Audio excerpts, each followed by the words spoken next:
Hello and welcome to the Leadership Launchpad, where we help technical managers improve themselves, their teams, and their organizations. If you are a technical leader, an engineer or technician looking to become a leader, or someone who supports technical leaders, this is the show to get actionable insights from people who have been in the trenches and gone through the journey themselves of becoming a people leader. This show recently blew right past our 200th episode. So thank you so much for everyone who has been listening over the last few years. Thank you so much to all the amazing guests that I've had. And so to celebrate both of these milestones, what I thought I would do with today's episode is kind of do a walkthrough of what I think are some of the greatest hits. This isn't necessarily a full list of all the biggest lessons that I have gotten from this show. But what I did is I just kind of started going back through some of the old episodes and picked some specific ones like, oh yeah, I remember that. That was a really great conversation. That was a really great conversation.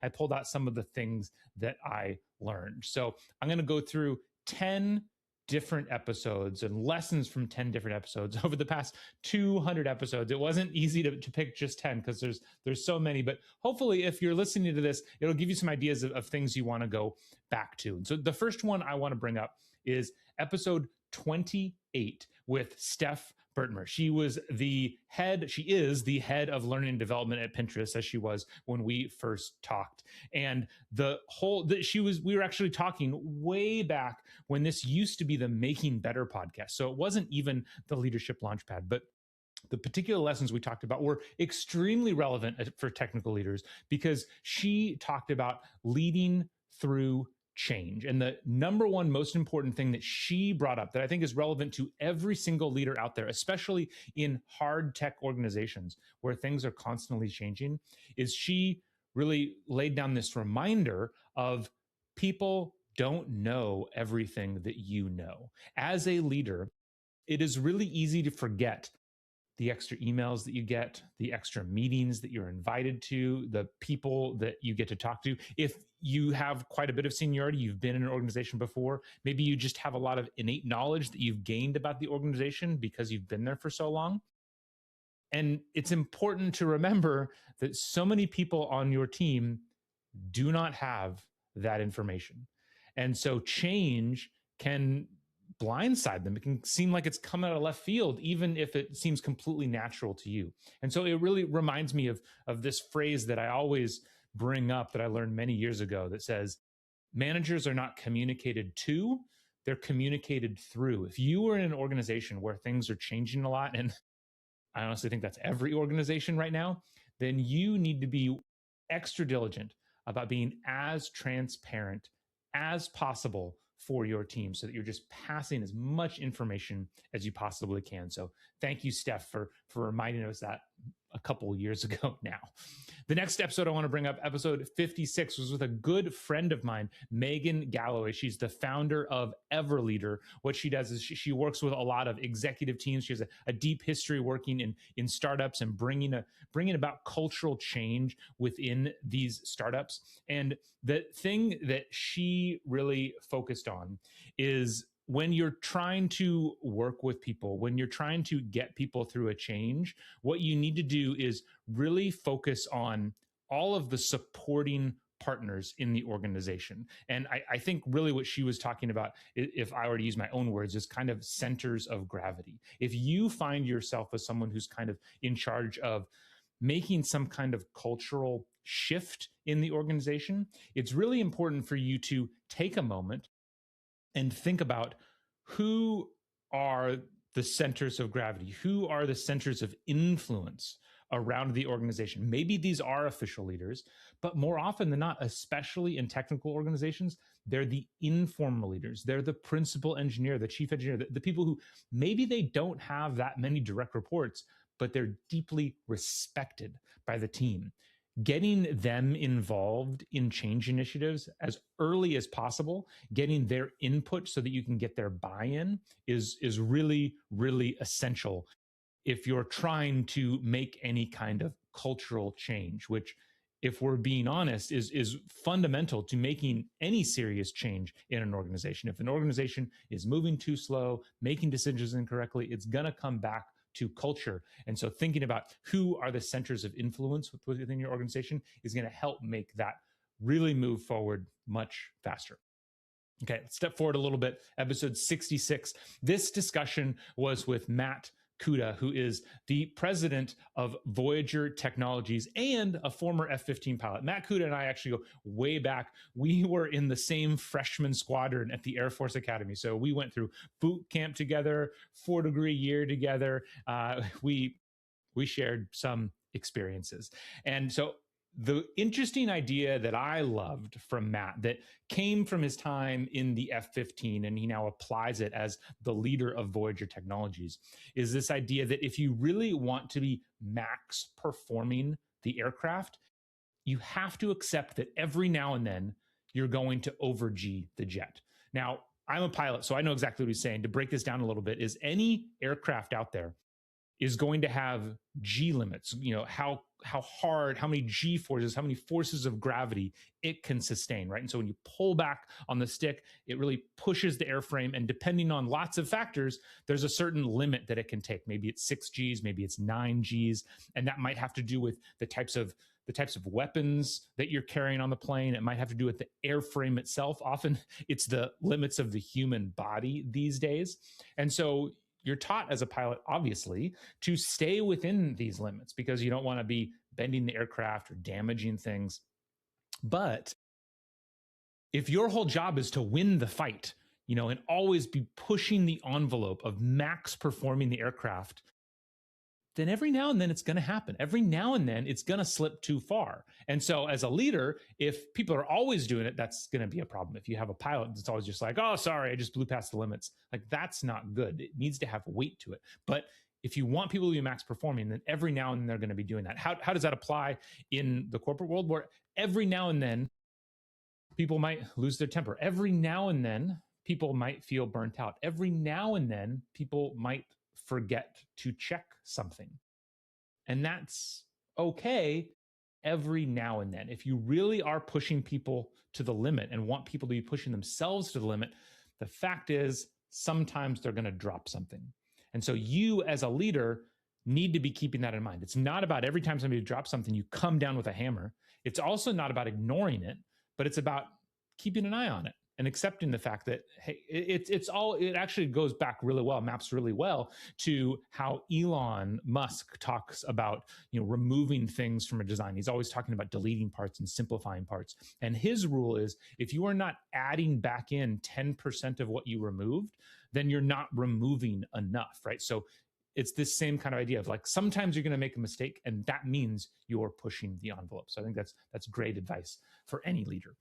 Step forward again to episode 88 with Holly Betke. She's the former senior director of global people engagement at StockX. That's the position she had when I met her. And I actually met her at Association of Talent Development Conference down in New Orleans. And I watched this amazing talk that she gave on how to get buy-in on a team, how to make sure everybody's working together and speaking their mind. And the speaking the mind was the really thing, because one of the things that she said about maintaining the culture on the team and making sure everybody knows the direction that you're going, what the mission of the team is as a leader, when you're talking with your folks, you should pay attention for times when somebody says something that just doesn't quite make sense to you. It doesn't map to what you think the team is doing. It doesn't align with the priorities of the team. It's naturally going to happen. But one thing that you need to do, if you hear the same person or multiple people on your team consistently trying to make a decision that you just disagree with, and you have to override their decision, and that's not a priority, or oh no, we're not going to make that design decision. It might be more than just they're making the wrong decision. It might be that there is a fundamental misalignment of what we are trying to do here, right? And this kind of goes back to some of the conversation before, is people don't know everything that you know. And so if there's a lot of people making those decisions, or sometimes decisions just seem misaligned, it might be a time for you to kind of push pause and bring everybody together and say, hey, I think we just need a refresh on what exactly it is we're trying to do here, what the most important things are. So it's just, you want to watch out for that. Okay. Halfway through episode 101 was with General John Teichert. He was the former base commander at Edwards Air Force Base. For anyone who doesn't know, Edwards Air Force Base is the main test base. It's the base where we test out new aircraft, we push the limits on things for the U.S. Air Force. So he came into this base. He was in charge of 11,000 people. And one of the things that he realized was that this center of innovation for the U.S. Air Force was not innovating. People weren't sharing their ideas. They weren't stepping forward to try to do new things. And he needed to find a way to change that. As I'm sitting here, I'm getting joined. You can't see them, but I have two puppies that are walking, and they're super cute. I think they're going to hopefully they lay down and they don't make too much noise. But when I was talking to General Teichert, what he really honed in on was this idea of, as a leader, what does it take for people to bring forward their ideas, to feel like they can innovate? And what he said is, he said, and I want to say it exactly, he said, people want to know someone will listen, consider, and act. And I think that consider piece is the really great one. It's not just about making sure, having an open door policy, people come in and speak their mind. That's great. But if they do it too often and they don't think anything's happening, it's going to lead to problems, and people are eventually going to shut up. And so as a leader, have an open door policy, bring people in, but make sure you're going through those steps of consider what they're saying and then act. Maybe that act is, we're going to do this, or maybe that act is, actually, we're not going to do this right now. Either way is fine, as long as you're closing the loop and making a decision. Episode 124 with Jesse Kleekamp. Jesse and I go way back. We worked together at Vandenberg Air Force Base. We were both we weren't not in the Air Force. This is when we were both at SpaceX's launch site at Vandenberg. That's where I first joined SpaceX. She moved from LA up there to support the team in an HR capacity. We then continued to know each other down in LA while she was a recruiter, and she is now the head of people at K2 Space. And I wanted to have her on the show to specifically talk about how she thinks about hiring people and figuring out what the questions are, what the skills that are needed. And she said something really interesting to me. K2 was much earlier in their story than they are today as you're listening to this. So they were a much smaller team. I need to have her back on to see how much of this jives with now that they're a bigger team. But she talked about the rigor with which they identified the job requirements for every position that they opened at K2 Space, which I think is really important, especially for a growing team. It's really easy to say, just like hire, hire, hire. But what they do and what she recommends you do is you sit down and you diligently think about, what is this person going to be expected to do for the first 6 months on the job? What are their responsibilities going to be? What problems are they going to need to solve for the first 6 months on the job? That is what you use to determine the skills that they need to have. That's what you need to use, those things that they're going to be doing over the first 6 months. That's how you identify the skills that you need to be testing and asking about in the interview process, which I thought was really, really great. A couple months later, we had on Brian Manning, who is the co-founder and CEO of Zona Space. This is a company that is doing they're looking to replace GPS essentially, or they're making high precision GPS that can work inside buildings and everything like that. It's their whole own new constellation. And I specifically talked to him about the shift of going from being an engineer to being a people manager. What is that like? And the number one thing he said is that if you are making that transition, the thing you need to be comfortable with is that things aren't going to happen exactly the way that you want them to, right? You need to embrace autonomy. If you want to have impact as a leader, it's not about direct control. And so what that means is, as a leader, the main area of focus for you is clearly defining the outcomes that you want, and then giving people as much freedom as you can in how they achieve that outcome. That might mean it's different than what you would do.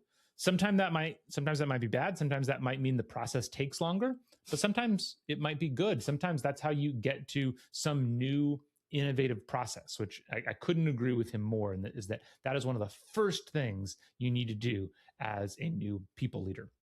On episode 156, we brought on Ian Marrone, the VP of People and Talent at Apex, another space company. And this was a fun one because we shifted how we did it a little bit, and we were focusing on this idea of coaching and having coaching conversations. The real key was this idea of how you need to shift from an expert mindset where you are providing solutions and answers to a coaching mindset where you are primarily asking questions. And he brought up the GROW model, which stands for goal, reality, options, and what's next. So if you're getting ready to have a coaching conversation with someone on your team, what you do is you start with asking them, you don't provide this, you ask them, what is the outcome you're trying to achieve? What is the goal that you want to get to? What do you want this to look like in 6 months? Have them answer those questions. Then the R, reality, where are you at right now? What is the gap between where you are and where you want to be? The O is options. Given that gap, what are some various ways you think you could go from here to there? And then finally, what's next? What are you going to do? Of those options, which one are you going to pick? And the key thing with this, it is about asking questions. That is the only thing you are there for. Asking questions, clarifying their answers, making sure you understand, making sure they understand, getting them to dig deeper, really, really critical and kind of groundbreaking for me, just as I think about my mindset when I'm having discussions with people. Episode 178, another good friend of mine, Paul Cotillion, who, again, just like with Jesse, all three of us worked together at Vandenberg for SpaceX. When I knew him there, he was the responsible engineer for the helium system. When I talked to him, he was the co-founder and chief technology officer at Applied Atomics, one of the many companies that's trying to bring back nuclear power here in the United States. And this was a really fun discussion where he was just talking about this idea of how important transparency is with your team. And he said, if he had one thing, he's imagining as his company grows and they have a big factory and they're starting to build stuff. If he had one thing that he would like, it would be to have a big billboard up on the side of the factory that just says cash on hand and the current burn rate, right? Like how much time in money does the company have? Because everybody needs to know where they're at so that they can make decisions. Because one thing that I think he pointed out is that it isn't just that you are learning as a company. That's important, but it's not just that. It's also the rate of learning. And most importantly, the rate of learning in contrast to the amount of financial runway you have, right? Things might be going great, but if your rate of learning isn't going to the point where you're going to learn the key thing that you need to learn to make this company work before you run out of money, it kind of doesn't matter. And I think that's really important thinking, whether you're a founder or whether you're anybody in, kind of especially a startup environment, is just realizing the realities of money, of finances, of why certain decisions, they might just be a head scratcher. You're like, I don't understand what this is going on. A lot of times it comes back to something that you don't know and something that's regarding finances. And then the final one that I'm going to bring up, the final episode that I just had so much fun with, was talking to Casey Hanrahan, the founder of Terraform Industries. I believe I've talked about him on the show. I mean, I've obviously had him on the show. Like I follow him on X. He's one of these just like amazing thinkers. And the thing I loved so much about this conversation is two things. One is here's this incredibly smart PhD, worked at JPL, founded a company. He's clearly incredibly technically gifted. And he just says flat out, look, management is the hardest problem. It's still the hardest problem. Like go back to before the pyramids, getting large groups of people to work together is the foundational problem of humanity. And then the quote that I absolutely love from him that he said he tells to all of his leaders is, being liked is optional, success is not. He's very clear that that's not a prescription to be mean to people, but it is a signal that, hey, you need to push people. And anyone who honestly pushes people to their limits, if you go look at the best coaches, I think back to my time as an athlete, right? When I was doing triathlon and training people and learning about the best trainers that are out there. Even if they're not like a mean person, you see these basketball coaches that are throwing things at people, like even if they're not that, if you're pushing people to their limits, people don't like it. It's uncomfortable. And you should expect that as a leader. If you're being honest about actually pushing people and saying like, hey, let's go, no matter how motivating you are, you're going to be pushing people into situations that in the moment they don't like. But the question is after the fact, do you succeed? Do they do something that they didn't thought was possible? And that is the true test of a leader. I forget where I heard this, but there was one HR leader, I think she was from Netflix, who talked about the idea of be a leader that people want to have worked for. Like create a team that people want to have been from, right? Maybe it's not fun to be on it, but they recognize that once they leave, they are a better person. That's honestly probably the most, like the thing you should be aiming for as a leader. Anyway, I know that was too much rambling, but I just had to go back and take a look at all these amazing guests that we've had. Hopefully you got some great insights out of those brief descriptions. If nothing else, it gave you some homework to do. We'll go back and listen to some of those past episodes, which I think there's so many of them. And one final reminder as we close out the show, Minimum Viable Manager, it is out now. This is 2 years of my life right here. I'm so happy with it. I'm so happy with how it turned out. The reviews that I've gotten from people who I deeply respect, people like Hans Koenigsmann, the former VP of Build and Flight Reliability at SpaceX. I had so many just like amazing technical minds look at this and give me feedback. I'm really happy with how it turned out. I hope you take a look at it. I hope you enjoy it. If you can leave a review on Amazon, I would always appreciate it. And with that, I look forward to seeing you next time on the Leadership Launchpad.